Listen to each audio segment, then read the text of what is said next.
Hello friends, welcome to Sandhya cooking Kolkata. இன்றைக்கி நம்ம கொல்கத்தா ஸ்டைலில் அவரைக்காவை கடுகு அரைச்சி ஒரு செம்மையான கிரேவி பண்ணலாம். இது எனக்கு ரொம்பவுமே பிடிச்சது அந்த ஊரில். இதை கடுகு அரைச்சி வச்சு செய்யலாம். எப்படி செய்யலான்னு வாங்க பார்க்கலாம். இது சூடான சோறில் மட்டும்தான் நல்லாயிருக்கும். சும்மா எடுத்து சாப்பிட்டிங்கன்னா லேசாக கசக்கத்தான் செய்யும். வாங்க இந்த கிரேவி எப்படி செய்யலான்னு பார்த்துடலாம். அதுக்கு முன்னாடி ப்ளீஸ் நம்ம சேனலை சப்ஸ்கிரைப் பண்ணிக்கோங்க. புதுசான கொல்கத்தா ஸ்டைல் சமையலெல்லாம் நம்ம சேனலில் பாருங்கள். முதல்ல நான் கடுகை ஊற வச்சுருக்கேன்.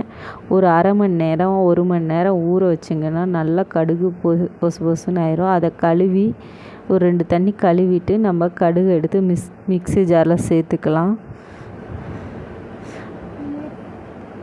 எந்த அளவுக்கு அரைக்க முடியுமோ அந்த அளவுக்கு மிக்ஸி ஜாரில் சேர்த்து நீங்கள் அரைச்சிட்டு கூட அந்த பேஸ்ட்டை கூட எடுத்து வச்சுக்கலாம். இன்னொரு டைம் யூஸ் பண்ணிக்கலாம். இப்போ நான் 2 பச்சை மிளகாய் போட்டுக்கிறேன். இதை எல்லாத்தையும் சேர்த்து நம்ம அரைச்சி எடுத்துகிட்டு வந்துடலாம். அரைச்சி எடுத்துகிட்டு நல்லா வடிகட்டிட்டேன்னா இந்த சைடு கடாயில் எண்ணெய் ஊற்றிக்கிட்டாச்சு. கடுகு எண்ணெய் தான் ஊற்றிருக்கேன் இன்றைக்கினா. இது கடுகு எண்ணெய் ரொம்பவுமே நல்லாயிருக்கும். நீங்கள் நார்மலாக கடலை எண்ணெய் கூட யூஸ் பண்ணுங்கள். இதில் நான் அவரைக்காய் ஒரு மீடியம் சைஸ்க்கு கட் பண்ணி வச்சுருக்கேன். ஃபுல் அவரைக்காவும் போடலாம், இல்லை ஒரு அவரைக்காவை பாதியாக கட் பண்ணி கூட போடலாம். இந்த மாதிரி போட்டுட்டு நல்லா ப்ரௌனிஷாக பொரிக்கணும். இதுக்கு தேவைக்கேற்ப சால்ட்டும் மஞ்சத்தூளும் போட்டுக்கலாம். இதில் வேறு எதுவும் சேர்க்க போகிறதில்ல, வெறும் சால்ட்டு மஞ்சத்தூள் மட்டும்தாங்க.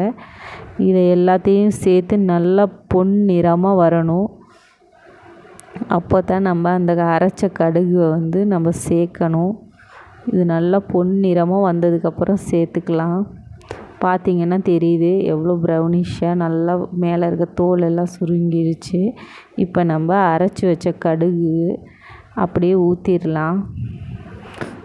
கடுகு பச்சை மிளகாய் அரைச்சது இதை நல்லா எல்லாத்தையும் ஊற்றிட்டு நல்லா கிளறி விட்டுட்டு இது சுண்ட வணக்கணுங்க. அப்போ தான் அதில் இருக்க கசப்பு எல்லாம் போய் அதோட டேஸ்ட் ரொம்பவுமே எடுத்து கொடுக்கும். ஒரு மூடி போட்டு ஒரு 5 நிமிஷம் மூடி வச்சிங்கன்னா நல்லா சுண்ட வந்துடும். சுண்ட வந்தால் தான் இதோட டேஸ்ட்டு நல்லாயிருக்கும்.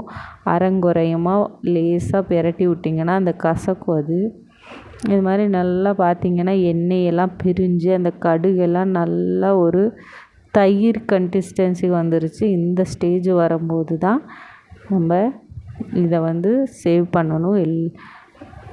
அப்போ பார்த்திங்கன்னா நல்லாவே சுண்டி போயிடுச்சு. அவ்வளோதாங்க, நம்ம கடுகு கிரேவி செம்மையாக ரெடி ஆயிடுச்சு. இதை ஆஃப் பண்ணி ஒரு பிளேட்டுக்கு மாற்றியாச்சு. பாருங்கள் எந்த அளவுக்கு அந்த அவரைக்காய் ஒரு பேப்பர் மாதிரி ரொம்பவுமே லேசாகிருச்சு. கடுகு எவ்வளோ அரைச்சி ஊற்றணும், ஆனால் அது ஒன்றுமே இல்லாமல் லேசாக திப்பியாக கொஞ்சம் கொஞ்சமாக அங்கங்கே தெரியுது. தேங்க்ஸ் ஃபார் வாட்சிங். நம்ம கடுகு கிரேவி ட்ரை பண்ணி மறக்காமல் நம்ம சேனலை சப்ஸ்கிரைப் பண்ணிக்கோங்க. பாய்.